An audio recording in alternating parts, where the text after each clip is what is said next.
В одном из роскошных отелей в центре мегаполиса, куда заезжали исключительно состоятельные и влиятельные люди, работала скромная горничная по имени Анна.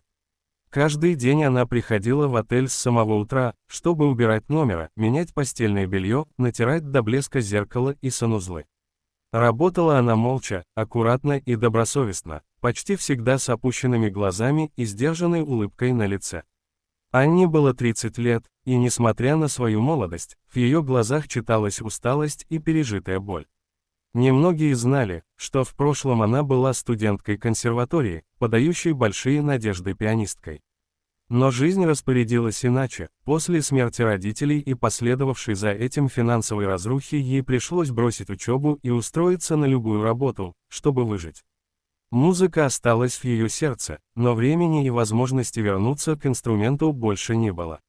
В тот день в отель заехал некий господин Аркадий Белозеров, успешный бизнесмен-миллиардер, владелец сети заводов и клубов.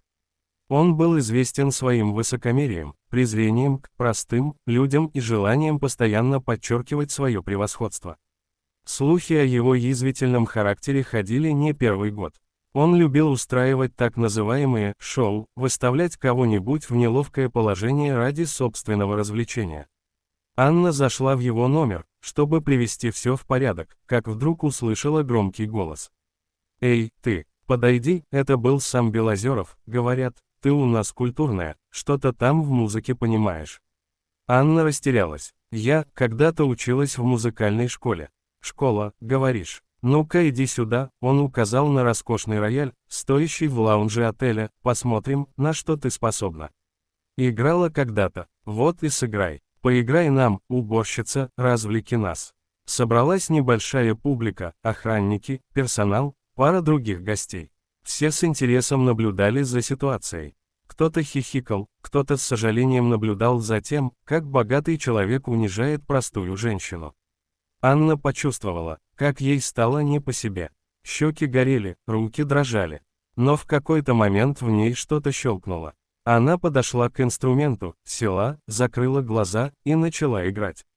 Сначала ноты прозвучали тихо, почти неуверенно. Но через несколько секунд музыка зажила. Словно дух самого Шопена спустился в этот холл. Вся атмосфера вокруг замерла. Люди перестали дышать, пораженные невероятной техникой, чувственностью и глубиной исполнения. Анна играла так, как будто возвращалась к жизни. С каждой нотой, с каждым аккордом в ее душе словно раскрывались запертые двери, и она делилась с окружающими всей своей болью, надеждой, мечтой и теми годами, что она провела вдали от любимого инструмента. Господин Белозеров застыл на месте. Его лицо потеряло обычное высокомерное выражение. Он не ожидал, что женщина, которую он хотел унизить, сможет выдать такое исполнение, что способно заставить плакать камень.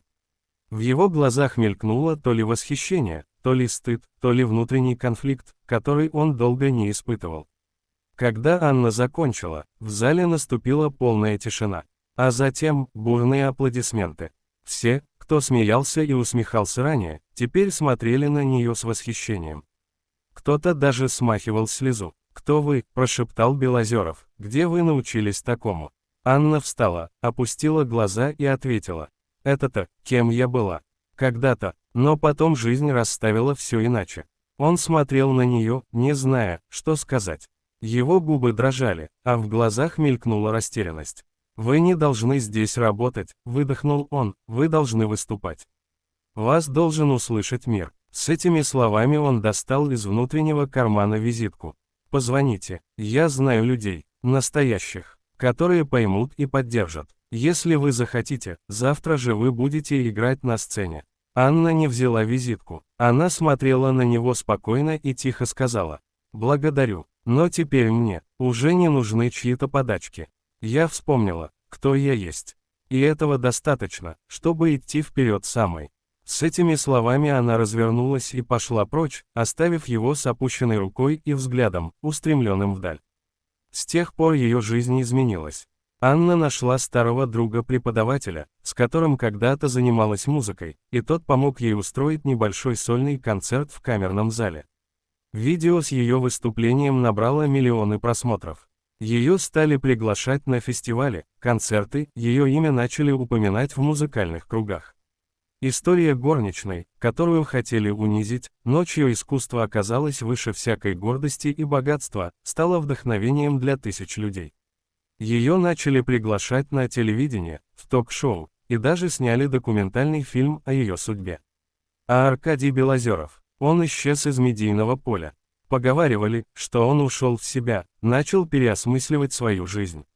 Были слухи, что он стал жертвовать деньги на музыкальные школы для детей из небогатых семей.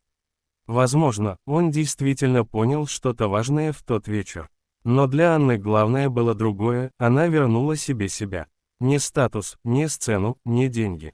А свою мечту, свою музыку, себя настоящую. И если бы вы когда-нибудь оказались на ее концерте и услышали, как она играет, вы бы поняли, некоторые души невозможно сломать.